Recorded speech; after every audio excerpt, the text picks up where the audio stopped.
ꯃꯌꯥꯝꯕꯨ ꯑꯍꯥꯟꯕꯃꯛꯇꯗ ꯍꯦꯂꯤ ꯃꯩꯁꯅꯥꯝꯅ ꯇꯔꯥꯝꯅ ꯑꯣꯛꯆꯕꯒ ꯂꯣꯏꯅꯅ ꯈꯨꯔꯨꯝꯖꯔꯤ꯫ ꯃꯌꯥꯝꯗ ꯇꯥꯍꯟꯖꯔꯤꯕ ꯋꯥꯔꯤ ꯑꯁꯤ ꯂꯩꯃ ꯁꯤꯖ ꯍꯥꯏꯔꯤꯕ ꯋꯥꯔꯤ ꯑꯁꯤꯒꯤ ꯑꯅꯤꯁꯨꯕ ꯑꯃꯗꯤ ꯑꯔꯣꯏꯕ ꯁꯔꯨꯛꯅꯤ꯫ ꯋꯥꯔꯤ ꯑꯁꯤꯕꯨ ꯏꯕꯤꯔꯛꯄꯅ ꯑꯔꯕꯤꯟ ꯁꯣꯔꯣꯛꯈꯥꯏꯕꯝ꯫ ꯋꯥꯔꯤ ꯑꯁꯤ ꯃꯌꯥꯝ ꯄꯨꯟꯅ ꯇꯥꯃꯤꯟꯅꯔꯁꯤ꯫ ꯃꯊꯪꯒꯤ ꯅꯨꯃꯤꯠ ꯑꯗꯨ ꯂꯨꯋꯥꯡ ꯃꯥꯒꯤ ꯀꯥ ꯑꯗꯨꯗ ꯆꯪꯂꯛꯏ ꯅꯨꯄꯥ ꯑꯃ ꯍꯧꯗꯣꯔꯛꯏ ꯂꯨꯋꯥꯡ ꯃꯥꯕꯨ꯫ ꯌꯥꯝꯕꯨꯡ, ꯌꯥꯝꯕꯨꯡ, ꯍꯧꯒꯠꯂꯁꯤ ꯊꯦꯡꯉꯦ꯫ ꯂꯨꯋꯥꯡ ꯃꯃꯥꯏ ꯇꯝꯕ ꯑꯣꯟꯊꯣꯔꯛ ꯍꯔꯥꯎ ꯍꯔꯥꯎ ꯂꯩꯁꯅꯥꯕꯨ ꯑꯣꯏꯔꯝꯗꯕꯗ ꯀꯥꯏꯈ꯭ꯔꯦ ꯁꯥꯒꯠꯂꯨꯕ ꯃꯪꯂꯥꯟꯒꯤ ꯑꯁꯥ꯫ ꯑꯣꯏꯔꯝꯒꯗ꯭ꯔꯥ ꯈꯜꯂꯨꯕꯤ ꯃꯍꯥꯛꯀꯤ ꯁꯤꯖ ꯑꯣꯏꯔꯝꯗ꯭ꯔꯕꯗ ꯍꯦꯟꯅ ꯑꯗꯨꯝ ꯊꯃꯣꯏ ꯀꯥꯏꯈ꯭ꯔꯦ꯫ ꯃꯁꯥꯗꯨꯗꯤ ꯏꯅꯨꯡ ꯅꯨꯡꯉꯥꯏꯕ ꯍꯥꯏꯕꯗꯨ ꯑꯣꯏꯗ꯭ꯔꯦ, ꯀꯔꯝꯅꯁꯨ ꯅꯨꯡꯉꯥꯏꯔꯨꯒꯅꯤ ꯍꯥꯏꯕꯒꯤ ꯊꯋꯥꯏ ꯑꯣꯏꯕꯤ ꯃꯍꯥꯛꯅ ꯆꯠꯈ꯭ꯔꯕꯗ ꯀꯣꯅꯨꯡ ꯑꯁꯤꯗꯤ ꯏꯆꯤꯛ ꯆꯤꯛꯂꯦ, ꯃꯍꯥꯛ ꯃꯇꯣꯝꯇ ꯉꯥꯏꯔꯦ꯫ ꯑꯣꯏꯅꯤꯡꯂꯛꯇ꯭ꯔꯦ ꯅꯤꯡꯊꯦꯝꯒꯤ ꯄꯨꯟꯁꯤ, ꯎꯔꯛꯇ꯭ꯔꯦ ꯍꯤꯡꯕꯒꯤ ꯑꯁꯥ꯫ ꯍꯤꯡꯅꯤꯡꯗ꯭ꯔꯦ ꯃꯍꯥꯛ ꯇꯁꯦꯡꯅ ꯍꯤꯡꯅꯤꯡꯗ꯭ꯔꯦ ꯇꯥꯏꯕꯪ ꯑꯁꯤꯗ꯫ ꯆꯠꯅꯤꯡꯂꯛꯂꯦ ꯂꯥꯏꯔꯝꯂꯦꯟꯗ ꯂꯩꯁꯅꯥ ꯃꯥꯒꯤ ꯃꯅꯥꯛꯇ, ꯃꯃꯥꯏ ꯃꯃꯤꯠ ꯑꯗꯨ ꯏꯄꯣꯝ ꯄꯣꯝ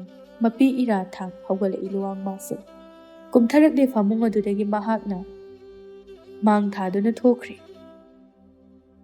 ꯐꯤꯗꯝꯁꯨ ꯆꯠꯈ꯭ꯔꯤꯕ ꯂꯨꯋꯥꯡꯕꯨ ꯅꯨꯡꯉꯥꯏꯇ ꯌꯦꯡꯖꯍꯧꯏ꯫ ꯂꯨꯋꯥꯡ ꯏꯔꯨꯖꯕ ꯂꯣꯏꯔꯗꯨꯅ ꯃꯍꯥꯛꯀꯤ ꯀꯥ ꯃꯅꯨꯡꯗ ꯆꯪꯂꯛꯇꯨꯅ ꯃꯐꯤ ꯍꯣꯡꯉꯤ꯫ ꯐꯤꯗꯝ ꯆꯪꯂꯛꯇꯨꯅ, ꯌꯥꯝꯕꯣ, ꯀꯥꯏꯗ ꯆꯠꯇꯣꯏꯅꯣ? ꯀꯔꯤꯒꯤꯅꯣ?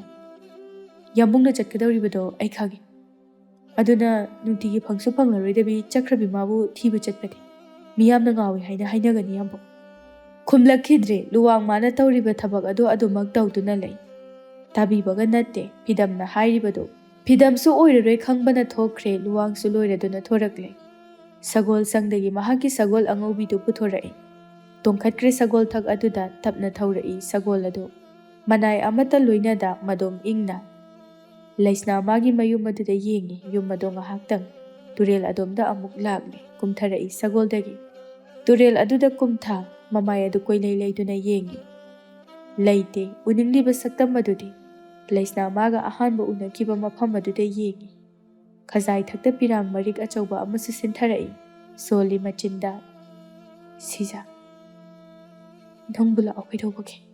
ꯌꯥꯝꯕꯨꯡ ꯌꯥꯝꯅ ꯋꯥꯔꯦ ꯁꯤꯖ꯫ ꯅꯍꯥꯛꯄꯨ ꯃꯤꯠꯃꯥꯡ ꯑꯁꯤꯗ ꯑꯃꯨꯛꯇꯗꯤ ꯊꯣꯛꯂꯛꯎ꯫ ꯌꯥꯝꯕꯨꯡ ꯅꯪ ꯎꯗꯕ ꯀꯨꯏꯔꯦ ꯁꯤꯖ꯫ ꯌꯥꯝꯕꯨꯡ ꯅꯪꯕꯨ ꯎꯅꯤꯡꯉꯤ꯫ ꯇꯞꯅ ꯂꯨꯋꯥꯡꯒꯤ ꯃꯈꯨꯠ ꯑꯗꯨꯗ ꯄꯥꯏꯔꯛꯏ ꯈꯨꯠ ꯑꯃꯅ ꯑꯣꯟꯊꯣꯛꯇꯨꯅ ꯌꯦꯡꯂꯨꯏ꯫ ꯁꯤꯖ, ꯌꯥꯝꯕꯨꯡ, ꯑꯗꯨꯝꯅ ꯀꯞꯀꯅꯨ, ꯑꯎꯕ ꯃꯤꯅ ꯉꯥꯎꯏ ꯍꯥꯏꯅꯈꯤꯅꯤ꯫ ꯅꯍꯥꯛꯇꯤ ꯅꯣꯛꯑꯣ, ꯅꯣꯛꯄꯅ ꯍꯦꯟꯅ ꯄꯛꯆꯩ ꯌꯥꯝꯕꯨꯡ꯫ ꯁꯤꯖ, ꯅꯪ ꯌꯥꯝꯕꯨꯡꯕꯨ ꯊꯥꯗꯣꯛꯇꯨꯅ ꯆꯠꯈ꯭ꯔꯦ꯫ ꯅꯍꯥꯛ ꯌꯥꯎꯗ꯭ꯔꯕꯗꯤ ꯌꯥꯝꯕꯨꯡ ꯌꯥꯝꯅ ꯋꯥꯏꯌꯦ ꯁꯤꯖ꯫ ꯌꯥꯝꯕꯨꯡ, ꯑꯩꯗꯤ ꯂꯥꯛꯄ ꯌꯥꯔꯔꯣꯏ꯫ ꯑꯩꯗꯤ ꯊꯋꯥꯏ ꯃꯤꯔꯦꯜ ꯍꯥꯏꯕꯗꯣ ꯑꯣꯏꯔꯦ꯫ ꯌꯥꯝꯕꯨꯡ, ꯑꯩ ꯆꯠꯂꯒꯦ꯫ ꯂꯨꯋꯥꯡ ꯂꯩꯁꯅꯥ ꯃꯥꯒꯤ ꯃꯈꯨꯠ ꯑꯗꯨ ꯇꯥꯞ ꯄꯥꯏꯔꯨꯏ꯫ ꯄꯥꯏꯔꯨꯔꯤꯕ ꯑꯗꯨꯗꯤ ꯎꯁꯥ ꯑꯃꯗ ꯑꯣꯏꯔꯝꯂꯤ꯫ ꯋꯥꯈꯜꯒꯤ ꯃꯪꯂꯥꯟ ꯑꯃꯗ ꯇꯥꯎꯔꯨꯕꯅꯤ ꯂꯨꯋꯥꯡ ꯉꯥꯟꯕ꯫ ꯁꯤꯖ, ꯅꯍꯥꯛ ꯌꯥꯝꯕꯨꯡꯕꯨ ꯌꯦꯡꯕ ꯉꯝꯂꯤꯕ꯭ꯔꯥ? ꯇꯞꯅ ꯀꯥꯈꯠꯂꯛꯏ ꯇꯨꯔꯦꯜ ꯑꯗꯨꯗꯒꯤ꯫ ꯁꯒꯣꯜ ꯑꯗꯨꯗ ꯇꯣꯡꯈꯠꯇꯨꯅ ꯄꯥꯠꯅ ꯂꯩꯔꯤꯕ ꯃꯥꯏꯀꯩ ꯑꯗꯣꯝꯗ ꯇꯞꯂꯤ ꯇꯞꯂꯤ ꯊꯧꯔꯛꯏ ꯁꯒꯣꯜ ꯑꯗꯨ꯫ ꯄꯥꯠ ꯃꯌꯥꯗ ꯍꯧꯔꯤꯕ ꯎꯖꯥꯎ ꯑꯗꯨꯒꯤ ꯃꯈꯣꯡꯗ ꯐꯝꯊꯩ꯫ ꯄꯥꯠ ꯑꯗꯣꯝꯗ ꯃꯃꯤꯠ ꯄꯦꯟꯅ ꯌꯦꯡꯉꯤ꯫ ꯁꯥꯠꯂꯤꯕ ꯊꯝꯕꯥꯜ ꯑꯗꯨ ꯎꯕꯗ ꯂꯩꯁꯅꯥ ꯃꯍꯥꯛꯀꯤ ꯍꯦꯛꯈꯤꯕ ꯊꯝꯕꯥꯜ ꯑꯗꯨ ꯅꯤꯡꯁꯤꯡꯂꯛꯄꯅꯤ ꯂꯨꯋꯥꯡ꯫ ꯅꯤꯡꯁꯤꯡꯕ ꯑꯗꯨꯅ ꯀꯞꯅꯅꯕꯒꯤ ꯃꯆꯥꯛ ꯑꯃ ꯑꯣꯏꯔꯛꯂꯤ ꯇꯨꯡꯗꯒꯤ꯫ ꯌꯥꯝꯕꯨꯡ, ꯀꯩꯗꯧꯔꯦ ꯐꯤꯗꯝ? ꯀꯩꯗꯧꯔꯤꯅꯣ ꯁꯤꯗ? ꯆꯠꯂꯁꯤ ꯂꯥꯛꯑꯣ꯫ ꯑꯩ ꯉꯥꯏꯍꯥꯛꯇ ꯄꯣꯊꯥꯒꯦ꯫ ꯀꯣꯅꯨꯡꯗ ꯑꯣꯏꯅ ꯄꯣꯊꯥꯕꯤꯔꯣ ꯌꯥꯝꯕꯨꯡ꯫ ꯀꯣꯅꯨꯡꯒ ꯃꯐꯝ ꯑꯁꯤꯒ ꯃꯥꯟꯅꯗꯦ꯫ ꯐꯤꯗꯝ, ꯀꯣꯅꯨꯡꯗ ꯂꯩꯔꯒꯗꯤ ꯋꯥꯈꯜꯁꯦ ꯆꯔꯥꯡꯅꯩ, ꯄꯣꯊꯥꯐꯝ ꯈꯪꯗꯦ꯫ ꯃꯐꯝ ꯑꯁꯤꯅꯤ ꯑꯩꯒꯤ ꯄꯣꯊꯥꯐꯝ꯫ ꯌꯥꯝꯕꯨꯡ, ꯆꯠꯂꯣ ꯐꯤꯗꯝ, ꯑꯩ ꯉꯥꯏꯍꯥꯛꯇ ꯄꯣꯊꯥꯒꯦ꯫ ꯐꯤꯗꯝꯅ ꯂꯨꯋꯥꯡ ꯃꯥꯒꯤ ꯃꯅꯥꯛꯇ ꯆꯪꯁꯤꯜꯂꯛꯇꯨꯅ, ꯆꯠꯂꯁꯤ ꯂꯥꯛꯑꯣꯁꯦ꯫ ꯑꯁꯤ ꯍꯥꯏꯗꯨꯅ ꯆꯤꯡꯈꯠꯂꯤ ꯂꯨꯋꯥꯡ ꯃꯥꯕꯨ ꯅꯝꯗꯨꯅ ꯐꯤꯗꯝꯅ ꯂꯨꯋꯥꯡꯕꯨ ꯄꯨꯗꯨꯅ ꯂꯥꯛꯂꯤ꯫ ꯂꯝꯕꯤꯗ ꯐꯤꯗꯝꯅ ꯍꯥꯏꯔꯛꯏ, ꯌꯥꯝꯕꯨꯡ, ꯍꯥꯏꯒꯗꯕꯗꯣ ꯍꯥꯏꯔꯛꯑꯣ ꯐꯤꯗꯝ, ꯀꯣꯏꯊꯣꯛꯇꯨꯅ ꯂꯩꯒꯅꯨ꯫ ꯇꯜꯂꯤꯗ ꯌꯥꯝꯕꯨꯡꯁꯤꯗꯤ꯫ ꯑꯩꯗꯣ ꯉꯁꯤꯗꯤ ꯌꯨꯝꯗ ꯆꯠꯂꯨꯒꯦ, ꯌꯥꯒꯗ꯭ꯔꯥ? ꯀꯔꯤ ꯑꯃꯨꯛ ꯇꯧꯔꯦ ꯐꯤꯗꯝ? ꯑꯩꯈꯣꯏ ꯆꯦꯗꯣ ꯉꯁꯤ ꯊꯣꯛꯂꯛꯀꯅꯤꯅ ꯍꯥꯏꯕꯅꯤ꯫ ꯅꯍꯥꯟꯈꯩꯅ ꯀꯗꯥꯏꯗ ꯂꯩꯔꯨꯕ? ꯂꯩꯕꯥꯛ ꯑꯃꯗ ꯂꯩꯈꯤꯕꯅꯤ ꯃꯍꯩ ꯇꯝꯕꯒꯤ꯫ ꯀꯩꯅꯣ ꯌꯥꯝꯕꯨꯡ, ꯆꯠꯂꯣ ꯍꯥꯏꯔꯣ ꯅꯠꯇ꯭ꯔꯒ ꯆꯠꯀꯅꯣ ꯍꯥꯏꯔꯣ? ꯉꯥꯡꯉꯤꯗ ꯐꯤꯗꯝ꯫ ꯌꯥꯝꯕꯨꯡ, ꯆꯠꯂꯅꯨ ꯍꯥꯏꯔꯤꯔꯣ? ꯑꯣ, ꯆꯠꯂꯣ ꯌꯥꯔꯦ꯫ ꯅꯪ ꯂꯩꯕꯁꯦ ꯅꯥꯀꯣꯡ ꯌꯥꯝꯅ ꯋꯥꯏ ꯆꯤꯜꯂꯦ꯫ ꯑꯣ, ꯑꯩ ꯂꯩꯕꯁꯦ ꯅꯥꯀꯣꯡ ꯋꯥꯏ ꯆꯤꯜꯂꯦ ꯍꯥꯏꯕ? ꯐꯩ ꯐꯩ ꯑꯗꯨꯗꯤ ꯑꯩ ꯃꯇꯝ ꯈꯔ ꯀꯣꯅꯨꯡꯗ ꯀꯥꯔꯛꯑꯔꯣꯏꯒꯦ ꯏꯆꯦꯒ ꯋꯥꯔꯤ ꯋꯥꯇꯥꯏ ꯁꯥꯟꯅꯔꯒ ꯂꯩꯊꯣꯛꯀꯦ ꯑꯁꯦꯡꯕꯩꯔꯣ ꯌꯥꯝꯕꯨꯡꯒꯤꯁꯦ ꯑꯃꯨꯛ ꯅꯨꯡꯉꯥꯏꯔꯛꯇ꯭ꯔꯤꯔꯣ ꯑꯩ ꯂꯩꯔꯔꯣꯏ ꯍꯥꯏꯕꯒꯤ ꯅꯪ ꯂꯩꯇ꯭ꯔꯒ ꯑꯩꯗꯤ ꯀꯔꯤꯒꯤ ꯅꯨꯡꯉꯥꯏꯔꯣꯏꯗꯧꯔꯤꯕ ꯑꯩꯒꯤꯁꯦ ꯅꯪ ꯆꯠꯂꯅꯤ ꯍꯥꯏꯕꯒꯤ ꯍꯔꯥꯎꯔꯤꯅꯤ ꯑꯦ ꯌꯥꯝꯕꯣ ꯂꯨꯋꯥꯡ ꯁꯣꯔ ꯁꯥꯡꯅ ꯍꯣꯟꯗꯣꯛꯇꯨꯅ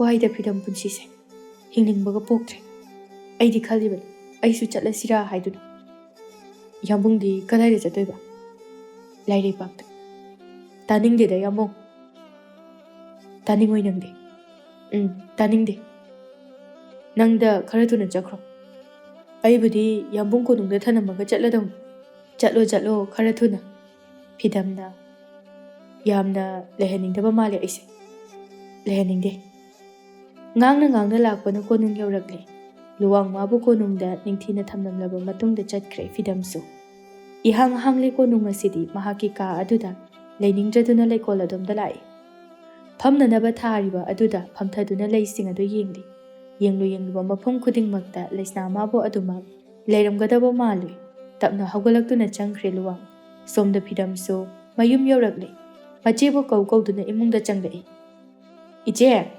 ꯏꯆꯦ ꯀꯥꯏꯗ ꯂꯩꯒꯦ ꯈꯨꯝꯂꯛꯇꯦ ꯐꯤꯗꯝ ꯑꯃꯨꯛꯁꯨ ꯀꯧꯏ ꯏꯆꯦ ꯍꯣ ꯏꯆꯦ ꯇꯥꯃꯜꯂꯛꯇ꯭ꯔꯕꯗ ꯈꯪꯂꯥꯎ ꯂꯥꯎꯔꯛꯏ ꯍꯣ ꯏꯆꯦ ꯁꯛ ꯐꯖꯕꯤ ꯍꯥꯎ ꯀꯩ ꯍꯥꯏꯒꯦ ꯑꯦ ꯁꯛ ꯐꯖꯕꯤ ꯍꯥꯏꯔꯀꯥꯟꯗ ꯇꯥꯕ꯭ꯔꯕ ꯃꯦꯂꯩꯅ ꯇꯥꯏꯌꯦ ꯁꯛ ꯐꯖꯔꯨꯕꯅꯤꯅ ꯏꯁ ꯏꯆꯦꯕꯨ ꯀꯌꯥꯝ ꯐꯖꯔꯗꯅ ꯌꯥꯔꯦ ꯑꯉꯥꯡ ꯇꯥꯅꯤꯡꯗꯦ ꯉꯥꯛꯇ ꯇꯨꯃꯤꯟꯅ ꯂꯩ ꯂꯝꯁꯥꯡ ꯂꯥꯛꯄꯒꯤ ꯌꯥꯝ ꯋꯥꯔꯤ ꯆꯥꯗꯤ ꯈꯪꯉꯕ ꯑꯩꯒꯤ ꯀꯩ ꯂꯩꯔꯛꯀꯦ ꯆꯦ ꯀꯩꯝꯇ ꯂꯩꯔꯛꯇꯦꯗ ꯑꯦ ꯐꯥꯒꯤ ꯇꯧꯕꯅꯦ ꯅꯪꯒꯤ ꯐꯃꯨꯡꯗ ꯊꯝꯃꯝꯃꯕꯅꯦ ꯐꯨꯔꯤꯠ ꯈꯔ ꯄꯥꯝꯕ꯭ꯔꯥ ꯌꯦꯡꯉꯨ ꯄꯥꯝꯗ꯭ꯔꯒꯁꯨ ꯎꯄꯥꯏ ꯂꯩꯇꯦ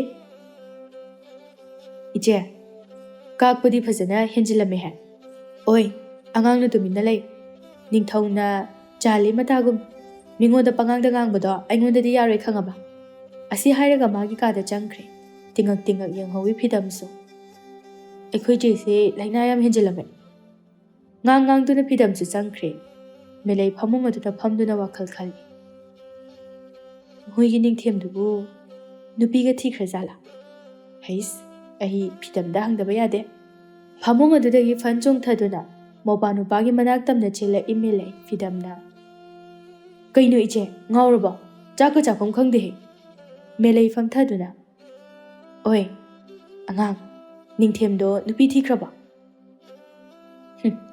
ꯋꯥꯍꯩ ꯈꯨꯗꯤꯡꯒꯤ ꯑꯉꯥꯡ ꯇꯥꯅꯤꯡꯗꯕꯅ ꯅꯥꯔꯦ ꯃꯤꯅ ꯉꯥꯡꯉꯤꯁꯦ ꯈꯨꯝꯃꯣꯕ ꯍꯣ ꯊꯤꯔꯦ ꯍꯥ ꯑꯁꯦꯡꯕꯩꯔꯣ ꯀꯩꯗꯧꯔꯒꯦ ꯏꯆꯦ ꯅꯨꯄꯤꯗꯣ ꯀꯥꯏꯗꯩꯅꯣ ꯑꯦ ꯏꯆꯦ ꯅꯪꯒꯤꯁꯦ ꯅꯤꯡꯊꯦꯝ ꯄꯥꯝꯃꯤꯔꯣ ꯃꯁꯤ ꯑꯉꯥꯡꯁꯦ ꯌꯥꯝ ꯍꯪꯉꯦꯍꯦ ꯋꯥꯍꯪ ꯍꯪꯉꯤꯁꯦ ꯑꯩꯅꯅꯦ ꯍꯣ ꯅꯨꯄꯤꯗꯣ ꯂꯩꯈꯤꯗ꯭ꯔꯦ ꯍꯩꯁ ꯑꯗꯨꯗꯤ ꯑꯩ ꯋꯥꯈꯜ ꯑꯃ ꯈꯟꯕ ꯌꯥꯏꯁꯦ ꯏꯆꯦ ꯀꯩ ꯍꯥꯏꯕꯅꯣ ꯀꯩꯝ ꯍꯥꯏꯗꯦ ꯍꯧꯒꯠꯇꯨꯅ ꯆꯦꯟꯈ꯭ꯔꯦ ꯑꯩꯈꯣꯏ ꯆꯦꯁꯦ ꯃꯄꯥꯟ ꯂꯝꯗ ꯂꯩꯔꯨꯕꯗꯒꯤ ꯉꯥꯎꯔ ꯃꯥꯜꯂꯤꯅꯦ ꯑꯁꯤ ꯍꯥꯏꯔꯒ ꯃꯈꯥ ꯇꯥꯅ ꯆꯥꯛ ꯑꯗꯨ ꯆꯥꯈ꯭ꯔꯦ ꯆꯥꯛ ꯆꯥꯕ ꯂꯣꯏꯔꯒ ꯍꯧꯒꯠꯂꯛꯏ ꯆꯒꯨꯝꯁꯤꯗꯤ ꯑꯩꯈꯣꯏ ꯆꯦꯅ ꯂꯣꯏꯁꯤꯟꯖꯔꯅꯤ ꯑꯁꯤ ꯍꯥꯏꯔꯒ ꯃꯥꯒꯤ ꯀꯥ ꯇꯝꯅ ꯆꯪꯈ꯭ꯔꯦ ꯉꯥꯏꯍꯥꯛꯀꯤ ꯃꯇꯨꯡꯗ ꯃꯦꯂꯩ ꯏꯁꯤꯡ ꯈꯧꯔꯥꯡꯉꯤ ꯍꯥꯏꯗꯨꯅ ꯆꯥꯛꯈꯨꯝꯗ ꯆꯪꯂꯛꯄꯅꯤ ꯆꯒꯨꯝꯅ ꯋꯥꯏ ꯆꯥꯏꯔꯝꯕ ꯑꯗꯨꯗ ꯃꯃꯤꯠ ꯃꯅꯥ ꯂꯥꯎꯊꯣꯛꯈ꯭ꯔꯦ ꯁꯥꯎꯅ ꯃꯅꯥꯎꯕꯨ ꯀꯧꯔꯛꯏ ꯏꯕꯨꯡꯉꯣ ꯁꯤꯂꯥꯎ ꯑꯁꯤ ꯍꯥꯏꯔꯒ ꯃꯈ꯭ꯋꯥꯡ ꯃꯦꯠꯇꯨꯅ ꯂꯩ ꯃꯦꯂꯩꯗꯨ ꯂꯥꯛꯃꯜꯂꯛꯇ꯭ꯔꯕ ꯑꯗꯨꯗ ꯈꯪꯂꯥꯎ ꯂꯥꯎꯔꯛꯏ ꯍꯥꯏ ꯏꯕꯨꯡꯉꯣ ꯀꯩ ꯍꯥꯏꯒꯦ ꯏꯆꯦ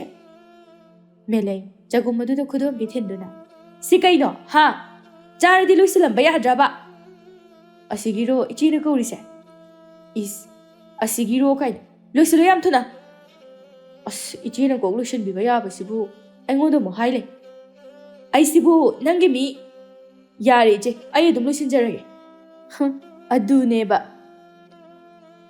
ꯏꯁꯤꯡ ꯈꯔ ꯊꯛꯇꯨꯅ ꯊꯣꯛꯂꯛꯏ ꯃꯦꯂꯩ ꯊꯣꯡꯖꯤꯜ ꯃꯄꯥꯗ ꯂꯦꯞꯇꯨꯅ ꯍꯥꯏꯔꯝꯃꯤ ꯑꯗꯨꯒꯅꯦ ꯀꯣꯟꯗꯣ ꯑꯃꯨꯛ ꯐꯦꯡꯗꯣꯛꯑꯣ ꯏꯃꯥ ꯍꯜꯂꯛꯑꯒ ꯑꯃꯨꯛ ꯂꯥꯎꯅꯕꯗꯣ ꯑꯩ ꯇꯥꯅꯤꯡꯗꯦ ꯑꯁꯤ ꯍꯥꯏꯔꯝꯗꯨꯅ ꯊꯣꯛꯈ꯭ꯔꯦ ꯐꯤꯗꯝ ꯃꯆꯤꯟꯗ ꯃꯨꯔꯨꯝ ꯁꯣꯟꯗꯨꯅ ꯆꯒꯨꯝꯁꯤꯡ ꯑꯗꯨ ꯂꯣꯏꯁꯤꯜꯂꯤ ꯂꯣꯏꯔꯒ ꯃꯄꯥꯟꯗ ꯄꯨꯊꯣꯛꯇꯨꯅ ꯐꯦꯡꯈ꯭ꯔꯦ ꯂꯣꯏꯔꯒ ꯄꯨꯁꯤꯜꯂꯛꯄꯗ ꯍꯧꯗꯣꯡ ꯑꯃꯨꯕꯤ ꯑꯃ ꯏꯃꯨꯡꯗꯒꯤ ꯆꯦꯟꯊꯣꯔꯛꯄꯅꯤ Phidam konsing adu makhada khangtha thadei. Uima, ai sire. Melei thoraktuna. Kaidore amo konga se pung chai chai re. Ije, kanagi hodong no amubi ama imungdagi khangjen thoraiba. Hodong amubi ubada adu kina khangidubu nang kari aran batawruge. Ha. Konse phajana pusilo. Mathangdagi ne koilaw lorkanu. Ai nga hakpo thage. Asi hairamduna changkhre. Phidam machinda soli. Mama atombina poktaba machada otpaga chap hek mane. Konsing adu pula khongkatlaga imungda pusinkre mafam chana hana thamlamlaga. Sumangda thoraktuna mamit adu koilei leiduna yengi. Champra khara paliba adu ure.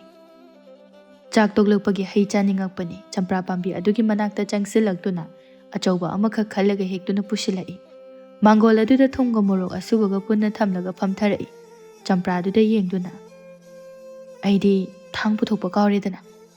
Haugatuna imungda changkre chakhom aduda thang adu koithiti. Phangmalaktrabada thang adu kadaida chakrabazano khanduna machinda murum sonba haurai.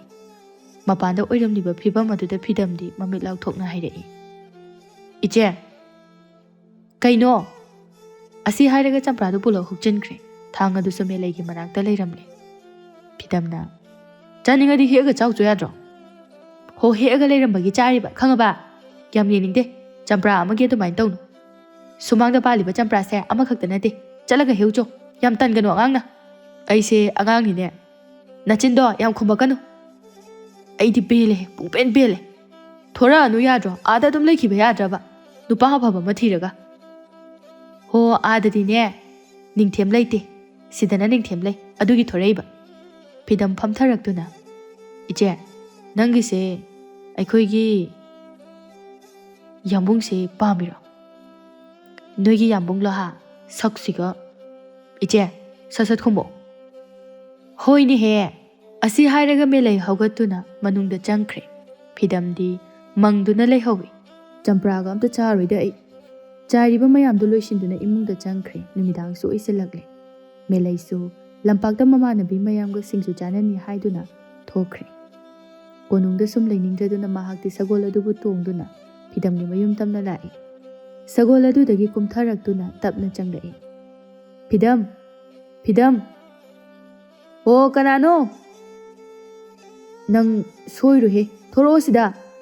Phidam imungdagi khumlai. Onthokna kakhre ko. Aingondagi hena kakpa amala abo. Ai ngamoi ko tholakpa. Wayam ngangnaroi sasa thoro. Kanano leiramu khangani. Asi hairaga phamung adudagi phanchong thaduna chenthore ima pahanda. Kanano luwang oirambaduda noksenare. Yambo sum phagi dawbunida. Nanggo yambo phagi dawbunimi sawankre akhoi yambung sidi. Nang karam kandagi konung karakke habano. Yambung chayol anigi matungdagi karagi. Kariya chayol ama haiba. Adu phok sangmalabane. Noije di thore haidai udina. Phidam machinda tapna soli. Aikhoi chena su yambung hangba. Yambung na su aikhoi che hangba. Makhoi gi se manungda kaino malairi. Phidam how yambo aikhoi che di mamanabiga lakpada ngairi nanga chap manai ne. Phare adudi ai chalage. Hoi yambung ai thindokjage. Yare lehoro talibu khutanduga. Adudi ai amuk lehorage yambung. Hakam launa chanduna. Tumningeda tumugige. Asi haiduna imungda changkhri. Lampaktani nungsa sai haiduna melei makokta fi ama kuptuna. Mamanabi mayamga singsu chanari. Mamanabi amana hairai. As khuhaw ama melei nang singsu totpa yam hai. Melei machinada sugatuna. Kaino he? Aina nati. Aina totlaga hekta hauni haiba leibra. Mi singsu yonbiduna haibaini. Ho laiye. Nangna totlaga na hekta hawi. Ibema chaba sidi wangang na roisi. Aine adadi singsu gamta chaba phangde. Aduna ai chaning lairami bani khangaba.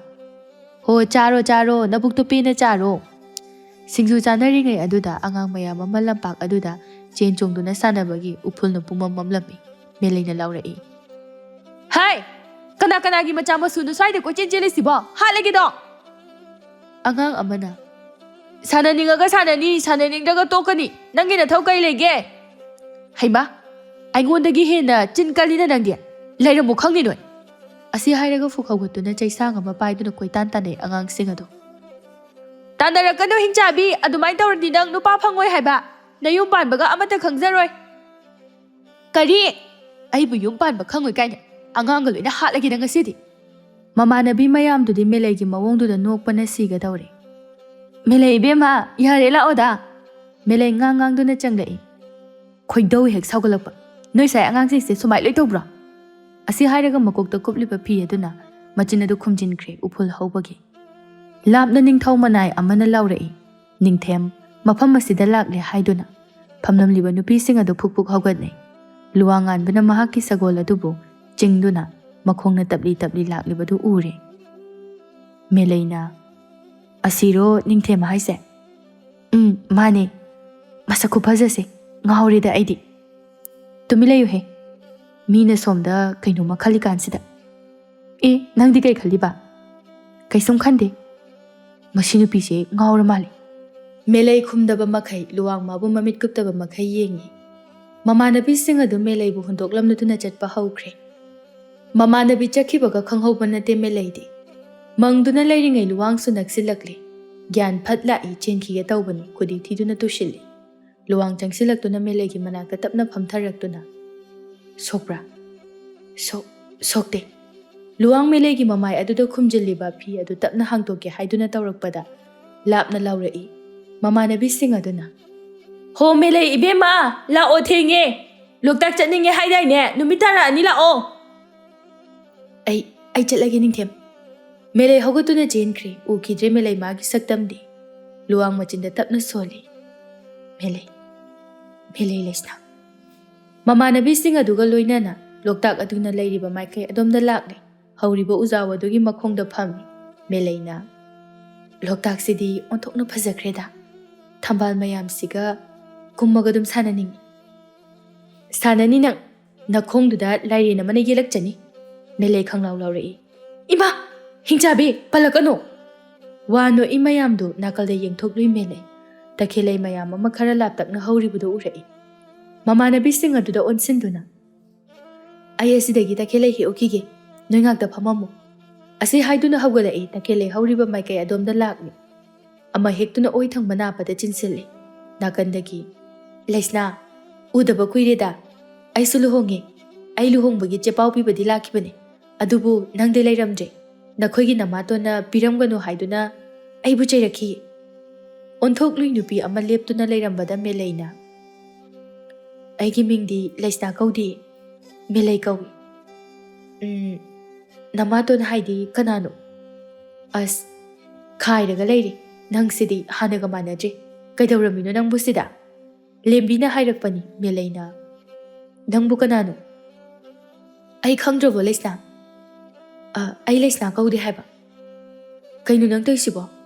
Ningthemna thina tawbra. Aidi yum pandri leisabini. Ningthemga aiga luhongde. Leisna. Nang kaidawrage. Ibema. Aina ngasaidagi ai leisna kaudi haisi nang tadabra. Asi hairamduna melei chatkre. Lembi matomta. Kainune leisna sibu kaidawrajano. Magi sibu sauriro. Aigi luhongba hairakti haiduna. Khanna lembi su chatkre melei su mayum changlakle. Mamana mangolda phamduna leirambadu uri. Bema. Kadai chatluribunu nangwa. Meleina. Imanabi mayamga ngahakoi thobani. Phare halaadi. Chaka thongna na batawruru. Ima, ai chak thongbadi dali. Yamna haibasu oidri. Hai, taningde. Nangbu nayumna kai palaba matamdadi. Migi mayum aduda adumna tawruba yagadro. Ha? Ima, adudane aina ningthemgumba oina yum pani. Siza oiduna nungaina legani haido. Haima. Kayada ngamino yungane mase. Seran turan tawnuko. Oiridaba wakhal tawduna leganu nang. Ima, aina oihani. Asi hairamnaga melei changkre. Yengune mase. Leima so iruja thokre somna suluwang ka aduda changlai. Thetliba leisna magi ayekpa saktam madu yengduna. Marik chawba pirang ama khazai thakte sinthara'i. Shija, yambungna nangbu tattana ningsingi. Nang amuktadi halakkoba Shija. Phamthaduna phaklang aduda ngathaduna tumthakre luwanganba. Thoglaki ayekpa saktam adudagi thawai mirel oina laisna ibema. Tapna luwangi manakta phamthaduna. Yambung, laklagani nahaki anoba Shija laisna ayhaka sakmanabi. Yambungi thamoigi mabema. Leima Shija mahak ado soidana laklagani. Aibudi kaubi kinuko Yambung. Aidi Yambungi nakta adumak laigani. Ainasu Yambungbu pungja khuding ningsingi. Nanakta naksinbadi ay ngamdre Yambung. Wahay mati khara si solamduna mangkre laisna ibema. Matam kharagi matungda fidhamsu konung karagde. Konunggi tawgadaba thabak loiramduna luwangi manakta changlaktuna. Yambung, nang lahaba? Hoy Yambung. Noi chedo nongma konungda purahudana. Kaigino Yambung? Sum sakangnasi haibaginida. Aikoi chenasu Yambungse adum hangba. Karige? Khangde shu. Ado Yambung, aina akoi cheda Yambung sembirani na hairadawni. Karan nganganu ko fidam. Khangde, aidi hairadawni. Asi hairam laga chen krema yum tamna luwang noktuna. Angawbasidi. Fidamsu mayum yaurakle melaina. Halaba. Hoy che. Cho, adudi chak thong doro. Iche. Kaino iche ba? Wana halakuni. Hoidong sa halakunu ko. Masi angangsidi. Chalo yam tuna thongu cho haiba. Fidam wakhal khalle. Asidi hekta haizilaki. Iche. Nang ningthem pambra? Ningthem na su nang adum hangibo. Kayena hangiba. Iche se konungdam ta puro ona haiba. Lao, konung chalo se. Kaino iche, kona chase. Kaidau ngai. Adudi aisu khangde. Chatkadaba numitu hairoba. Adudi chak thongu cho. Adudi konungda ai pugadra. Pugeba. Adudi nangina thau tawjaruro. Ai chak thongbirurage. Hoy che. Melai harau chong duna imungda changkre. Nungaire chak thongu khige. Fidam sor sangna hondoklaga. Sumaina khara su sanadong. Asi haiduna masu imungda changkre mathangi numit ado leima ngata hawgatuna irujakre. Mana irujaba loira phawba machanupi hawgalaktraba aduda. Hai, Melai imungdagi makok adu khotuna thoglai leimana. Asibu leisabi malibra haibanida. Mayunggamta panba khangdau mandreda. Kaino ima, mi mang nungairi kansida. Hai, numitna waton yoro phawba mang nungairi banini nang ha. Hoi, chalo, iruja thoga chak thongnuba tawrucho. Aidi ontona tandawrida. Hai, ngangduna leranu, chalo ko. Melai fuk hawgatuna. Hoida, ningthem phanga loire kaino idea. Asi hairaga maninglamda chatkre leima maya ka aduna. Machanupina chakriba adhomda yenghori. Melai machinda. Ingdi ingi he, aibu jai thadoise. Asi hairaga ising adu masada hijili. Kanna lawi Melai. Ima! Leima chen thoraktuna. Kaidawrage ni he? Kaishu dawde ima. Aduga karigi lawriba. Ima, jai thabada isingdo ingmandana khangiba. Leima machanupigi makokta induna. Masi. Mathonga machadeda. Aidi pakhaluri. Ngangang imungda changakpada nakandagi.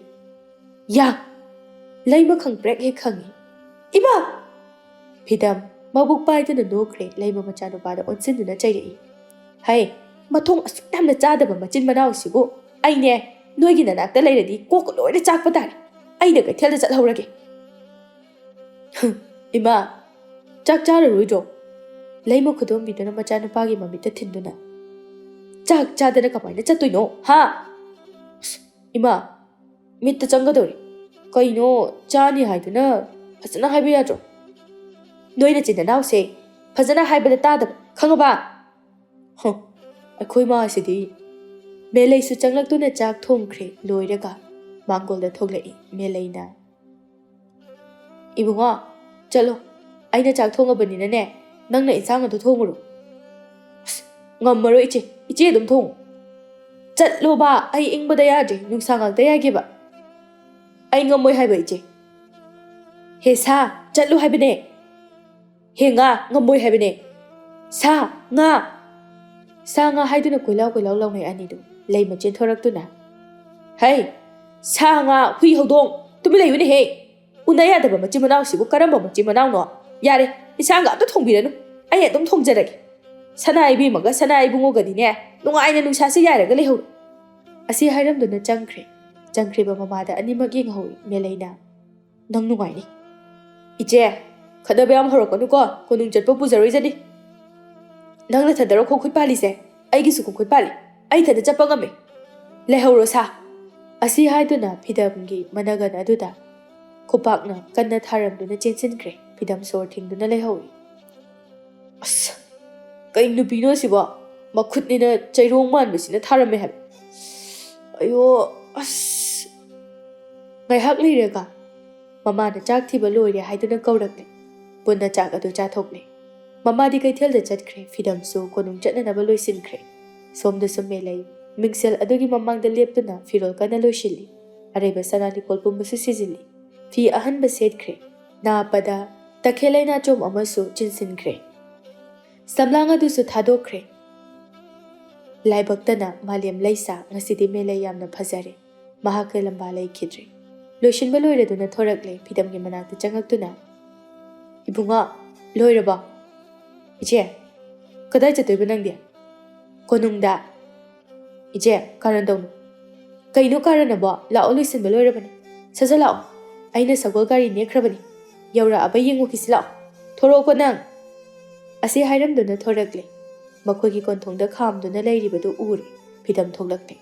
Punna tongkhali sagol gari aduda thauba hokre. Phidamna.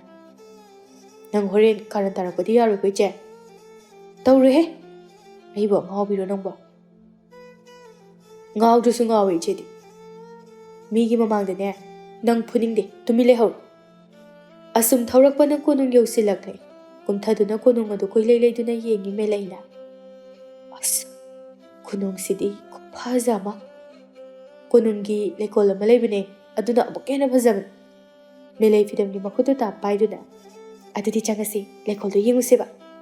Phidam majegi makhudu adu kanthokduna. Mi maksida kaino. Che kharlema. Is nate lao changasi. Parene nakhudna sadi sangakpa yaroi ko. Nang aina puningde haisani. Changlakne phidamna. Iche, nang soida leiramo. Ai asomda amta chatlukigi. Moi saise.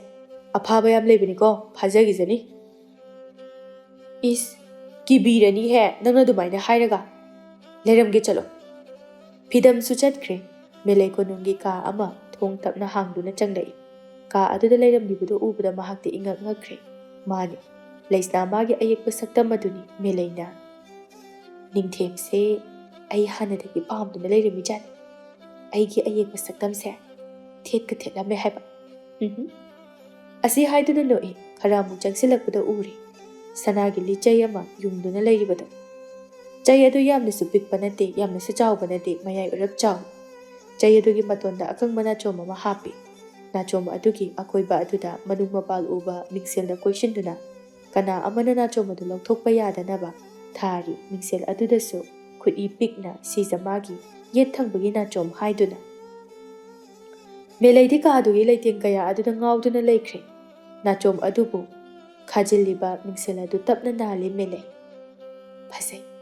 Sizamagi nachom se yam phasai. Aigi oiningai. Maraibu phaidako sizanang se. Ningthemna su yamna nungsibibu mali. Ngaihak yengamlaba matungda thorakle ka adudagi thongdusu tapna lonsilamlaga thorakle. Somdasu luwangan balagli ka aduna leiriba maikai aduda.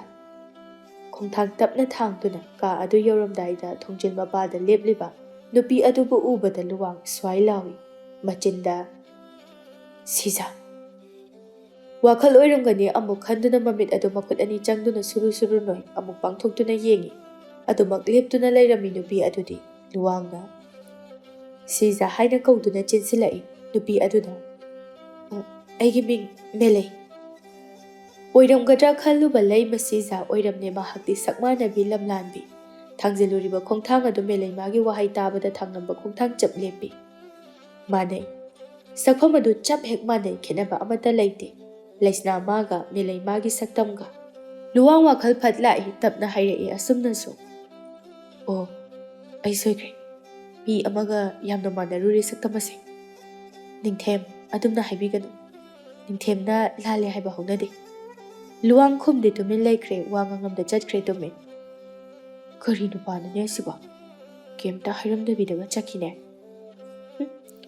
ainadi ma unaba laaga machindo paithoklaga thorakle labna phidamga luwanga wari sanaduna lairibadu uri changsila imelaisu phidamna yambo sina aigi iche Melay sunok fe tawduna lay luwang su yengtamak yenglaga wadi ngangde Melay luwang na wangang nagtabaduta noklama maithong adu khangane hanjinki wakhalda su khalle mase aina khudang sawgala adi masakse ubda su saw su hek ngamdaba tawrise ho Melay ibema nangbu wakhal daro kaidobage gyan phatlai adubu manakta kanamta leiramdre luwanga phidamga lapna chatkibadu ure Melayna aiga ngairamdene nungaini nang hore luwang mamaya do haifet onthoktuna Melay mabu yenglami Melay nung fet tawduna yengasu yengamine asi hairaga inarakli luwang su magi ka manungda changkhre Melay lepliba panaw nupagi manakta changsilaktuna khupakna set thajili aduga hairei nungai zarangani da ningthemagi punsise phidam suktuna kaino iche nai atuk yam kana thari dubu ngawraba aduga iche ne ningthemgi punsise nungairamguni haiduna karige thabak mana amta subusu nate nungairamni habni kaino aduda nang saiduna kaige asi hairaga makokto illi phidam tapna hairei iche ningthemagi thawai leiram mahak ningthemabu thadoktuna chakhraga karamna nungairamdoino mamingtagi hingliba haibadu hoi yarise ado ningthemgi asomgi kase asida aigi ayik pasaktam thedhawibo khangjadaduna hairibani Leisna magi saktam adu mahakka manarubana mahak oiramgadra khanduna hairibani kadaida nangdi kaida changuriba tu asomda asonakani kase phidam macheda onsilaktuna makhwang metuna hairei nangdi asida gadoboi changuriba ningthemna kanamta changba yaroi haiduna thingmani ha aidi khangdadana changuri phidam macheda khairei nang ningthemgi chairau phangani do Melay pakhatna naw noi ningthemse amta hainabiu as aidi am talida lakcharamdu su phagadabani aduni nakhutna sa sangbagini kari thoe hojikti aidi ngamoi he ningthemgi chairak akanma ma leibani ko kai chairak adubra asigi ka asida changuriba bido haibadi nupa oiragana mangak kaktuna hatkani aisu ngakka aga hatkadra ichebu nuparo adudi nupidadi kari chairak nupiduna ne pharaga magi sija oihandoiba Melay sor sangna honthaduna ha adudi khare hek phai aduni aina pambasu ekhoi chese kainom tawina hai tumilei adoiche nangi saktam theli haido nangoiramoi ningthemgi hanagi sija doiramani nate he aigi sakku aina masak khangde haibra thethoribada aigi saktamni imitsina uraabani oiramoi da iche mane haibane yengusla adudi Melay phidamgi makhut adu phaduna nangdi nangaka oitra phagi dawbane aina adudi pharaga sija ohele haidusu phagiro hoi masi asi hairaga mapanu bagi masamdu phoidali thado omi je hingjabi aibu hingjabi kaina asi hairaga hena dum phoikre phidamda amta ngai khoba Melay foiram liba manawgi masamadu thadoktuna kaino lao asi haiduna machebu chingduna purai ka aduna leiriba maikai adomda Thong adu tapna hangduna changlakli. Fidamna mang thangduna changlakpani. Thetlamliba Leisnagi saktam adu ubada. Maya kaaduna yengkhre fidamdi Melaina. Aina haidra. Iche, apna ngaiko. Asi hairaga thetliba saktam adugi manakta changsilakli. Mamituna munda yengi. Tharame asumna kui pikna. Ningthemgi thawagi leirang. Leima Shija Leisna ibema ahenbi haiduna. Fidam machinda soli. Oh, siwe. Leisna haibado. Adubu. Saktam masidi akhoi chiga manaina. Majida mu onsilakduna. Iche. Nangnate. Masini. Ningthemgi Leima Shija hainabado. Saktam mase ichega manaramli. Aduga ningthemna ai uraga haraudriba. Ai sukhangde iche. Ado. Laikol yengi haidaine. Laikol changurasla. Asi haiduna machebu puthorakle ka adudagi. Thong adu ningthina lonsilamnaga konungi laikol adomda lagli. Phamnanaba thariba adu. Tapna phamtarai anidu Melaina. Laikol sidi yam phajai hai. Sigumba se amukta su udri aidi. Kadaidagi urani haige yumdagi di mapa sutok thokte. Nang aingoda khanaba yam hauningbra ha. Aibu ijeda khanaba hokraba. Melai mamitu phairapna yengi. Wadi amata nganglakte Melaina. Ngahak mafam aduda phamlaga thorakli. Aidi yumdaga amta haningdreda. Adudine lehau. Adusu yambungna yara oida. Is yambung kaida. Yam pakte goiche. Nangna kaubadi yabra ha. Aikhoidine yadana kauriba. Melai sauna mopa nupade yenglai. Adumainaga yengakpanaga yaro iche. Melaina fidamna masamado phoiraga. Khangbra ha khangbra ba. Luwang changsilaktuna. Kaino nachinanaw hatoknarage hairo. Phathado Melai su fidamna. Yambo aikhoije se kono khujina phatsigla Melai mopa nupa tana naba mongda hairi. Nang he haitokpata nungaini. Konung kaidoraba. Kaishu tawdide yambo. Yare ngasigidi hanjaro. Hoi yambo. Luwang su chatpa haukhre Melaina. Nui ningthemse ngawbra. Luwang tungphat onthorei. Fidamna machegi machin menduna. Yambo kaishu haideda. Luwang khomlamdabi changki. Fidam isau langi. Iche, nang aina adumai tawno haiba natro. Nang mathangdadi konungda amta puroi aina. Taningde he. Ngangdana lernu. Chalasilao thengi. Thoglakle. Khamlamliba sagol gari aduda tongkhatuna. Mayum tamna thawkre. Konung adugi mathak thangba ka adugi thongnaw adu hangthoktuna yenghawi. Luwangan bana. Maithongdasu nokfet tawki Melai mana tongkiba sagol gari adu. Uraktrabada thongnaw adu lonsinduna thorakle luwang. Sagol sangdagi mahaki sagol adu puthoktuna thawba haurakle. Patna leiriba adomda thawrakpani. Leirang khara khaw macha amada haptuna supurai. Pat yawraklaba matungda purakliba leirang sing adu la amada haptuna pata thadakre. Mapi irasu jenda soli. Shija. Nangna yambungka thadokduna chatkiba. Ngasiga tharaga thabumama sujilakle. Halaklaroi nangbu. Halakani haibagi wakhalda aina ngaiduna leiri. Pat mapagi uzawa duda nga thaduna tumina phamkre luwangan ba. Ngayhak phamlaba matungda tapna haugatuna sagol thakta tongkhatuna chatkre. Yenghawi luwang maikai Leisna mana pat mayai adudagi. Mapi tap taduna kapi Leisna ibema. Yambo. Nahaknadi aibu yengbiramtre. Yambong. Nang aibu udabra. Yenglibani ainadi mikup khuding yambong nangbu. Wahai kharase hairamduna. Laija irol nungaduda lukre. Melai so mayum yawrakle. Imungda gangwam changki fidamsu sagol gari aduda sel piramduna changlakle. Machegi kada changaktuna ngangba haurai makhwang metuna. Adumaina tawgadaba oiradine hayeng khailakano. Aina supura. Konungda laaga ichena aduk yam khatlidubu kaigino. Ai yambunggi mamangda ikaibana siri. Ichi angawbi maga chapminarubagi. Maraibakta ka pop thajinduna kapsinaduna thoglai. Thongjil he ka thorakpadagi maya adu higatkre. Machegi thongmarumda lumduna laikre. Melaidi Manaugi mawong aduda tasengna kapta kapapoi khalure. Melai phamlibadu tapna haugatuna tumina. Huran masakai lumlumduna changlai. Masa thongjin mapana aduda lumkre. Makok adu tapna thindokduna yengi. Fidamsu makok adu thintorakpani. Fidamna. Ima!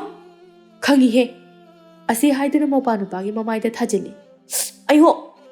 ꯇꯥꯟꯖꯥꯗꯨꯗ ꯂꯥꯎꯗꯨꯅ ꯐꯤꯗꯝꯒꯤ ꯃꯁꯝꯗ ꯄꯥꯏꯗꯨꯅ ꯆꯤꯡꯁꯤꯜꯂꯤ꯫ "ꯑꯉꯥꯡꯅ ꯅꯆꯤꯟ ꯑꯗꯨ ꯌꯥꯝꯅ ꯊꯤꯕ, ꯑꯩꯉꯣꯟꯗ ꯁꯥꯟꯅꯕ ꯈꯪꯅꯤ ꯅꯪ!"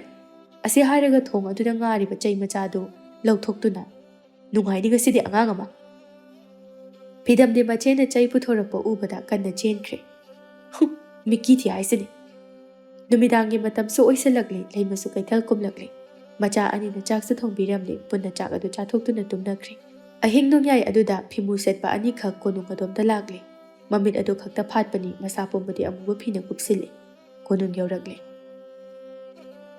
ꯇꯨꯃꯤꯟꯅ ꯆꯪꯁꯤꯜꯂꯛꯏ꯫ ꯀꯣꯅꯨꯡꯒꯤ ꯊꯣꯉꯥꯛꯄ ꯑꯅꯤꯈꯛ ꯂꯩꯔꯤꯕꯗꯨ ꯎꯔꯦ꯫ ꯌꯥꯝꯅ ꯍꯩꯅ ꯁꯤꯡꯅ ꯎꯇꯣꯡ ꯃꯆꯥ ꯑꯃ ꯄꯥꯏ, ꯍꯨ ꯇꯩꯔꯕ ꯃꯆꯤꯟ ꯇꯨꯝꯕ ꯇꯤꯡꯈꯪ ꯀꯌꯥ ꯑꯃ ꯎꯇꯣꯡ ꯑꯗꯨꯗ ꯍꯥꯞꯆꯤꯟꯗꯨꯅ ꯃꯆꯤꯟꯅ ꯐꯨ ꯐꯨ ꯀꯥꯝꯃꯤ꯫ ꯇꯤꯡꯈꯪ ꯑꯗꯨ ꯄꯥꯏꯊꯣꯔꯛꯇꯨꯅ ꯅꯨꯄꯥ ꯑꯅꯤꯗꯨꯒꯤ ꯉꯛꯁꯝꯗ ꯌꯨꯡꯈ꯭ꯔꯦ꯫ ꯇꯞꯅ ꯀꯣꯅꯨꯡ ꯃꯅꯨꯡꯗ ꯆꯪꯂꯛꯂꯤ꯫ ꯇꯨꯡꯗꯒꯤ ꯃꯅꯥꯏ ꯈꯔ ꯆꯪꯂꯛꯂꯤꯕ ꯑꯗꯨ ꯎꯇꯨꯞꯅ ꯊꯣꯝꯈ꯭ꯔꯦ꯫ ꯃꯊꯪꯒꯤ ꯅꯨꯃꯤꯠꯅꯤ꯫ ꯅꯨꯄꯥ ꯑꯅꯤ ꯑꯗꯨ ꯃꯈꯨꯠ ꯑꯅꯤꯗꯨꯗ ꯊꯧꯔꯤꯅ ꯌꯥꯜꯂꯒ ꯊꯝꯂꯝꯃꯤ ꯄꯨꯜꯂꯒ꯫ ꯃꯃꯥꯏ ꯑꯗꯨꯗ ꯏꯁꯤꯡ ꯍꯩꯖꯤꯜꯂꯤ꯫ ꯒ꯭ꯌꯥꯟ ꯂꯥꯛꯂꯤ ꯅꯨꯄꯥ ꯑꯅꯤꯗꯨ꯫ ꯍꯪꯂꯛꯏ ꯂꯨꯋꯥꯡꯃꯥꯒꯤ ꯃꯅꯥꯏ ꯑꯃꯅ, "ꯅꯈꯣꯏ ꯀꯅꯥꯒꯤ ꯃꯤꯅꯣ?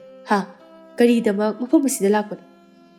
ꯈꯨꯝꯗꯦ, ꯇꯨꯃꯤꯟꯅ ꯂꯩ꯫ ꯅꯨꯄꯥ ꯑꯗꯨꯅ ꯁꯥꯎꯅ, "ꯍꯟꯗꯛꯅ ꯑꯔꯣꯏꯕꯅꯤ꯫ ꯅꯈꯣꯏ ꯀꯅꯥꯒꯤ ꯃꯤꯅꯣ ꯑꯁꯦꯡꯕ ꯍꯥꯏꯌꯨ, ꯅꯊ꯭ꯋꯥꯏ ꯑꯗꯨ ꯀꯟꯕꯤꯒꯦ." ꯑꯩ ꯈꯪꯗꯦ." ꯈꯨꯝꯂꯛꯂꯤꯕ ꯄꯥꯎꯈꯨꯝ ꯑꯗꯨ ꯇꯥꯕꯗ ꯁꯥꯎꯅ ꯇꯤꯡꯈꯪ ꯄꯥꯟꯕ ꯊꯧꯔꯤ ꯑꯗꯨꯅ ꯀꯜꯂꯤ꯫ ꯏꯈꯦꯡ ꯀꯌా ꯑꯃꯁꯨ ꯆꯦꯟꯊꯔꯛꯏ ꯃꯁꯥ ꯑꯗꯨꯗꯒꯤ꯫ ꯆꯩꯅꯥꯈꯣꯜ ꯑꯗꯨꯗ ꯀꯟꯅ ꯀꯟꯅꯁꯨ ꯂꯥꯎꯏ ꯅꯨꯄꯥ ꯑꯅꯤꯗꯨ꯫ ꯍꯥꯏꯔꯛꯏ ꯑꯃꯨꯛꯁꯨ, "ꯍꯥꯏꯌꯣ, ꯅꯈꯣꯏ ꯀꯅꯥ ꯀꯅꯥꯒꯤ ꯃꯤꯅꯣ?" ꯑꯃꯨꯛꯁꯨ ꯀꯟꯁꯤꯜꯂꯤ꯫ ꯈꯥꯡꯕ ꯉꯝꯂꯛꯇ꯭ꯔꯗꯨꯅ, "ꯄꯣꯏꯔꯩ ꯅꯤꯡꯊꯧ." "ꯑꯣ." ꯅꯨꯄꯥꯗꯨ ꯑꯁꯤ ꯍꯥꯏꯔꯒ ꯃꯅꯥꯏꯁꯤꯡꯗ ꯑꯣꯟꯁꯤꯟꯗꯨꯅ, "ꯆꯠꯂꯣ, ꯅꯤꯡꯊꯦꯝꯗ ꯄꯥꯎ ꯑꯁꯦ ꯈꯣꯡꯂꯩ ꯊꯨꯅ ꯇꯝꯂꯨꯆꯣ, ꯈꯣꯡꯁꯥꯟꯕꯤꯔꯛꯎ ꯍꯥꯏꯅ ꯇꯝꯂꯨꯆꯣ." "ꯐꯒꯅꯤ." ꯑꯁꯤ ꯍꯥꯏꯔꯝꯗꯨꯅ ꯂꯨꯋꯥꯡ ꯃꯅꯥꯛ ꯆꯠꯈ꯭ꯔꯦ꯫ ꯀꯨꯏꯗꯦ ꯂꯨꯋꯥꯡꯁꯨ ꯂꯥꯛꯂꯤ꯫ ꯍꯪꯂꯛꯏ ꯑꯁꯨꯝꯅ, "ꯀꯩꯗꯧꯔꯦ ꯑꯆꯥꯟꯕ? ꯀꯔꯤ ꯑꯔꯨꯕ ꯄꯥꯎ ꯂꯩꯔꯦ? ꯇꯝꯃꯨ ꯇꯥꯁꯤ." "ꯅꯤꯡꯊꯦꯝ, ꯃꯁꯤꯗ ꯂꯩꯔꯤꯕ ꯁꯛꯈꯪꯗꯕ ꯇꯝꯕ ꯅꯨꯄꯥ ꯑꯁꯤꯅ ꯑꯍꯤꯡ ꯏꯆꯤꯛ ꯍꯨꯜꯂꯛꯄ, ꯇꯥꯏꯕꯪ ꯇꯨꯡꯈꯨꯜ ꯇꯥꯟꯅꯈ꯭ꯔꯕ ꯃꯇꯝꯗ ꯀꯣꯅꯨꯡꯒꯤ ꯁꯅꯊꯣꯡ ꯉꯥꯛꯂꯤꯕ ꯃꯅꯥꯏ ꯑꯅꯤꯕꯨ ꯍꯨ ꯇꯩꯔꯕ ꯇꯤꯡꯈꯪꯅ ꯀꯥꯞꯇꯨꯅ ꯍꯥꯠꯈ꯭ꯔꯦ꯫ ꯃꯁꯤꯗꯒꯤ ꯍꯦꯟꯗꯣꯛꯇꯨꯅ ꯀꯣꯅꯨꯡ ꯃꯅꯨꯡ ꯌꯧꯅ ꯆꯪꯁꯤꯜꯂꯛꯂꯤ꯫ ꯑꯗꯨꯕꯨ ꯑꯩꯈꯣꯏꯒꯤ ꯏꯅꯥꯏ ꯈꯔꯅ ꯐꯥꯗꯨꯅ ꯄꯨꯔꯛꯄꯅꯤ꯫ ꯃꯈꯣꯏꯅ ꯍꯥꯏꯔꯤꯕꯕꯨ ꯄꯣꯏꯔꯩ ꯅꯤꯡꯊꯧꯒꯤ ꯃꯤꯅꯤ ꯍꯥꯏ." ꯂꯨꯋꯥꯡ ꯃꯃꯥꯏ ꯑꯗꯨ ꯏꯈꯪ ꯈꯪꯅ ꯅꯣꯛꯈꯠꯂꯛꯏ꯫ ꯍꯪꯂꯛꯏ ꯑꯁꯨꯝꯅꯁꯨ, "ꯀꯔꯤ ꯍꯥꯏꯕ? ꯄꯣꯏꯔꯩꯒꯤ ꯃꯤꯅꯤ ꯍꯥꯏ?" ꯂꯨꯋꯥꯡ ꯅꯨꯄꯥ ꯑꯅꯤꯗꯨꯒꯤ ꯃꯅꯥꯛꯇ ꯆꯪꯁꯤꯜꯂꯛꯇꯨꯅ, "ꯀꯔꯤꯒꯤ ꯃꯐꯝ ꯑꯁꯤꯗ ꯂꯥꯛꯏꯕ?" ꯍꯤꯡꯂꯔꯣꯏ ꯈꯪꯕꯅ ꯇꯝꯊꯣꯔꯛꯂꯤ ꯑꯁꯦꯡꯕ ꯋꯥꯔꯤ꯫ ꯅꯤꯡꯊꯧ ꯄꯣꯏꯔꯩꯅ ꯂꯩꯕꯥꯛꯁꯤꯗ ꯂꯩꯔꯤꯕ ꯁꯅꯥ ꯂꯨꯄꯥ ꯂꯟ ꯊꯨꯝ ꯄꯨꯝꯕ ꯃꯉꯣꯟꯗ ꯄꯤꯒꯗꯕꯅꯤ, ꯑꯃꯗꯤ ꯂꯩꯕꯥꯛ ꯑꯁꯤ ꯌꯥꯎꯅ ꯄꯤꯒꯗꯕꯅꯤ ꯍꯥꯏꯗꯨꯅ ꯍꯥꯏꯔꯛꯏ꯫ ꯃꯁꯤꯇꯁꯨ ꯅꯠꯇꯅ ꯅꯤꯡꯊꯦꯝꯕꯨ ꯍꯥꯠꯂꯨ ꯍꯥꯏꯗꯨꯅ ꯍꯥꯏꯔꯛꯏ." ꯂꯨꯋꯥꯡ ꯅꯣꯛꯐꯦꯠ ꯇꯧꯗꯨꯅ, "ꯃꯔꯨꯞ ꯑꯃ ꯑꯣꯏꯔꯒ ꯑꯗꯨꯛ ꯄꯨꯛꯆꯦꯜ ꯄꯤꯛꯄ ꯑꯩꯕꯨ ꯍꯥꯠꯅꯅꯕ ꯌꯥꯊꯪ ꯄꯤꯔꯛꯄ? ꯆꯠꯂꯣ, ꯅꯈꯣꯏ ꯑꯅꯤꯅ ꯇꯝꯂꯨꯆꯣ ꯄꯣꯏꯔꯩ ꯃꯉꯣꯟꯗ, ꯂꯩꯕꯥꯛ ꯑꯁꯤꯒꯤ ꯁꯅꯥ ꯂꯨꯄꯥꯗꯤ ꯂꯥꯏꯔꯗꯅ ꯌꯦꯇꯨꯝ ꯃꯇꯣꯟꯗ ꯄꯛꯄ ꯎꯐꯨꯜ ꯃꯔꯤꯛ ꯑꯃ ꯐꯥꯎꯕ ꯄꯤꯔꯣꯏ ꯍꯥꯏꯗꯨꯅ." ꯑꯁꯤ ꯍꯥꯏꯔꯒ ꯂꯨꯋꯥꯡ ꯃꯥꯒꯤ ꯊꯥꯡꯁꯥꯡ ꯑꯗꯨ ꯁꯠꯇꯣꯔꯛꯇꯨꯅ ꯄꯨꯜꯂꯤꯕ ꯊꯧꯔꯤꯗꯨ ꯀꯛꯊꯠꯂꯤ꯫ ꯅꯨꯄꯥ ꯑꯅꯤꯗꯨꯁꯨ ꯉꯝꯕꯣꯏ ꯉꯝꯗꯕꯣꯏ ꯆꯦꯟꯈꯤ꯫ ꯃꯅꯥꯏ ꯑꯆꯥꯟꯕ ꯑꯗꯨꯅ ꯍꯪꯂꯛꯏ, "ꯏꯅꯤꯡꯊꯧ, ꯃꯈꯣꯏ ꯑꯅꯤ?" ꯂꯨꯋꯥꯡꯅ ꯋꯥ ꯃꯔꯛ ꯊꯠꯇꯨꯅ, "ꯑꯩꯅ ꯍꯥꯠꯇ꯭ꯔꯒꯁꯨ ꯄꯣꯏꯔꯩ ꯃꯍꯥꯛꯅ ꯍꯥꯠꯈ꯭ꯔꯒꯗꯕꯅꯤ." ꯆꯦꯜꯂꯛꯂꯦ ꯄꯣꯏꯔꯩꯒꯤ ꯃꯅꯥꯛ ꯇꯝꯅ ꯅꯨꯄꯥ ꯑꯅꯤꯗꯨ ꯐꯝꯗꯨꯅ ꯂꯩꯔꯤꯕ ꯄꯣꯏꯔꯩꯒꯤ ꯃꯃꯥꯡꯗ ꯇꯨꯁꯤꯜꯂꯤ ꯑꯅꯤꯗꯨ꯫ ꯄꯣꯏꯔꯩ ꯏꯈꯦꯡꯅ ꯌꯣꯝꯂꯕ ꯃꯅꯥꯏ ꯑꯅꯤꯗꯨ ꯎꯕꯗ ꯍꯪꯂꯛꯏ, "ꯀꯔꯤ ꯇꯧꯔꯦ? ꯍꯥ? ꯊꯕꯛ ꯑꯗꯨ ꯑꯣꯏꯗ꯭ꯔꯕ꯭ꯔꯥ?" "ꯏꯅꯤꯡꯊꯧ, ꯁꯅꯥ ꯂꯨꯄꯥ ꯂꯩꯕꯥꯛꯇꯤ ꯂꯥꯏꯔꯗꯅ ꯌꯦꯇꯨꯝ ꯃꯇꯣꯟꯗ ꯄꯛꯄ ꯎꯐꯨꯜ ꯃꯔꯤꯛ ꯑꯃ ꯐꯥꯎꯕ ꯄꯤꯔꯣꯏ ꯍꯥꯏꯔꯛꯏ." "ꯑꯣ, ꯃꯍꯥꯛꯀ ꯇꯣꯏꯅ ꯄꯨꯟꯕ ꯃꯤꯁꯛꯇꯤ ꯅꯈꯣꯏ ꯈꯪꯕ꯭ꯔꯥ?" "ꯐꯤꯗꯝꯒ ꯇꯣꯏꯅ ꯄꯨꯟꯕ ꯎꯖꯩ." "ꯐꯤꯗꯝꯒꯤ ꯃꯆꯤꯜ ꯃꯅꯥꯎ ꯀꯌꯥꯅꯣ ꯀꯨꯞꯅ ꯊꯤꯖꯤꯜꯂꯕ?" "ꯑꯅꯤ, ꯃꯆꯦ ꯑꯃꯒ ꯃꯥꯒ."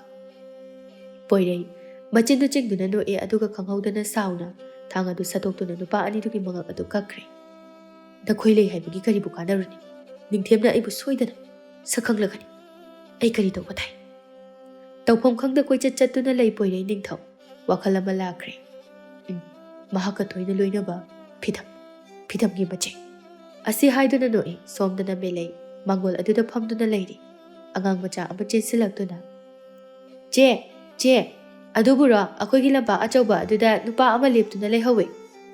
ꯑꯗꯨꯒꯤ ꯅꯨꯄꯥꯗꯨꯅ ꯅꯪ ꯑꯃꯨꯛꯇ ꯊꯣꯛꯂꯛꯑꯣ ꯍꯥꯏꯌꯦ." ꯃꯦꯂꯩ ꯅꯣꯛꯐꯦꯠ ꯇꯧꯗꯨꯅ, "ꯅꯨꯄꯥꯗꯣ ꯃꯁꯛ ꯐꯖꯕ꯭ꯔꯥ?" ꯐꯖꯩꯌꯦ, ꯌꯥꯝꯅ ꯐꯖꯩ." "ꯐꯔꯦ, ꯅꯪꯁꯨ ꯆꯪꯉꯣ, ꯑꯩ ꯑꯃꯨꯛ ꯊꯣꯛꯎꯈꯤꯒꯦ." Hoi chiche. Melaina chomadu phatchinsili hawatuna tholai lampak adomda. Nupadudi tung onduna leplami Melaini yorakladuna. Sidi yambung hekta kauragi. Ningthem kaubase hayengwai leminaraga kauba nungairoi. Asi khalladuna kaurai Melaina. Yambung. Nupadu tung othorai Melaidi nupadugi saktamaduda ikhang khangkre. Mani poireina. How? Kay haigene. Hainingbuda hai. Loina pithoke. Nang kanano? Ay khangbagi mathau tade. Chasila. Melay magi makuto tapaiduna chingkre. Poirei magi managanda. Khongpangna sabukana kauki. Poirei upsinduna tushili. Melay bo mahaki tungda lefanduna. Aigi icheda kanamtana sokpayar. Manao ay leiri haibase kaugunu poirei. Poirei karimdana. Nang sulak labra. Na thawai ado mangning dragadi yamna tuna chatko. Sa, nangi na kuta iche se thamamba yabanati. Asi haiduna chingduna pukre, numduna leiramba poiregi manai ama thoklaktuna, phidam magi makukta sapukana thomkre.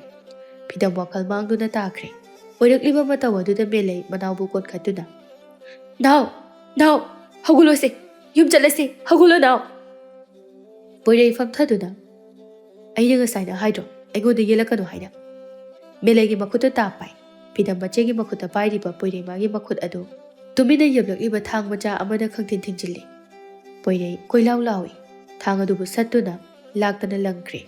Phidam di. Panglamliba mamit ado tapna uisinkre. Melai, now haiduna kanda lauki. Manawgi manakta jangsinge taubani poirei na jingduna pukre. Melai, nathoknaba makut ado kanda mui. Yamalaktraba aduda poiregi makut ado mayana kanda chi. Poirei, melegi makut ado phat thadoi. Poirei sauna sapu kanda melei magi tanawraba khazai aduda thajinki. Sapu kanwan khibana melei su gyan mangkre. Poirei, melei bu pamkhatuna pukre.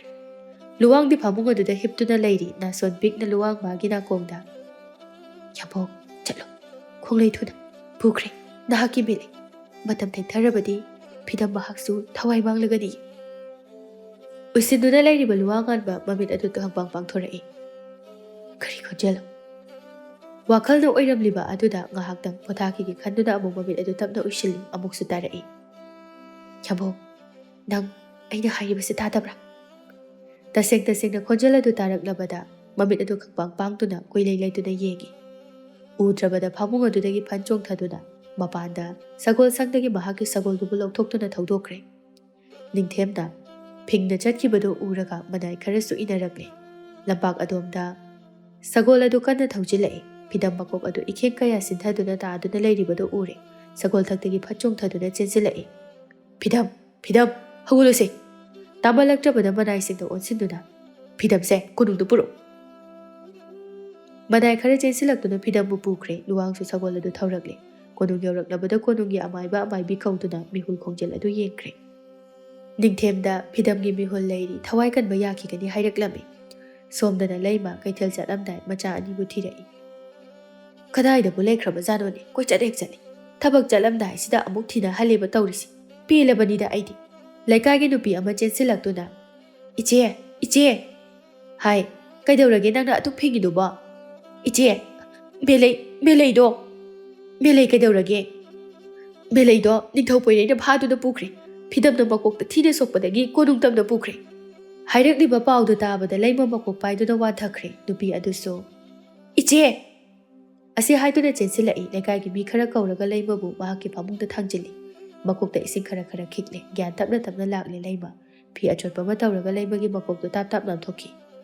Hagotpati ngamkhidre leima. Masa adu sonjinkre. Soli machinda. Melei. Iche kaisu tawrisi. Ningthemgi manakta chatuna. Melei bu yaibi kannaba hainasi. Leima mapi tap tarai nupi aduna tarakliba piranga do. Phi aduna taithoi. Iche, melei kaisu tawra. Kakunusi, nasa soknadabani.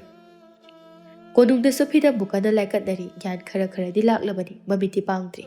Masaling otpati khara ngamlakli. Adumna tawringai aduna chithi ama lakli. Luwang hangdoktuna yenglami. Oirambi, langi chepau. Poirei mana tharakpani. Phidam saungna machinda soli. Hauraknabani na aigi itik khangan batarida.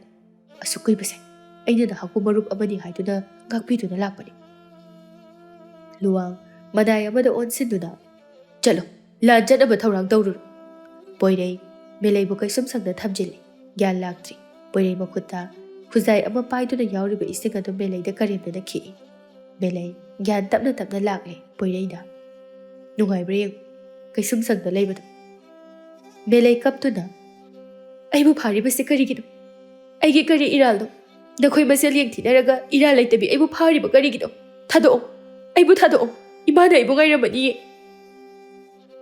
aida da hak pharibagi maramdi nikthem mahabu laknaba khulai wani sizinaribani ase hairamduna thokre melai mabai luktha kaptuna lehawi luwangsu yausilakle poirei magi manai singda la lakle haiduna lanbung thilakle poirei su thoklai maiga onsinaduna lepi chensinaraktuna lan songnaba haurai mafam aduda akanba lanjaw ama soknarakle luwangna lanbi kaya ama thangna thinduna hatpa haurakle poirei su araiba mi nate mahaknasu luwangi lanbi kaya ama hatpa haurakle luwangna lanbi singdubu mathang hatuna poiregi manak yausilakle thang adu yanaba haurai poirei magi luwangna lakjaba haurakle poirei kanna chenkre luwang su tanarai poirei karigumba amada netuna chokhalaka luwang magi matungda tai luwangbu khongpak aduna kawkre halagi matagomda poirei jensilai luwang poiregi makong adu konsinuna tushili tanja adu lawduna luwangna poiregi mangak samadu metkre khangaude tungdagi thauri amana luwang magi mangak samda hukchinkre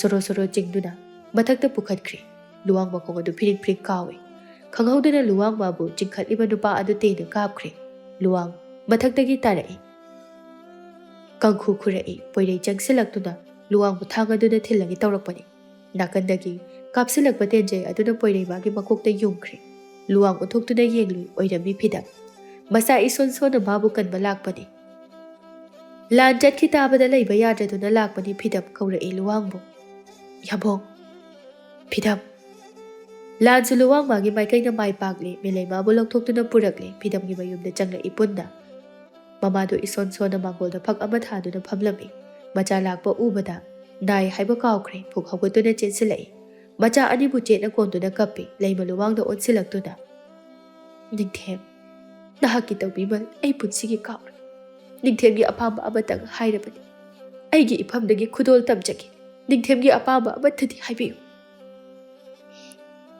Ningthem tapna khumlai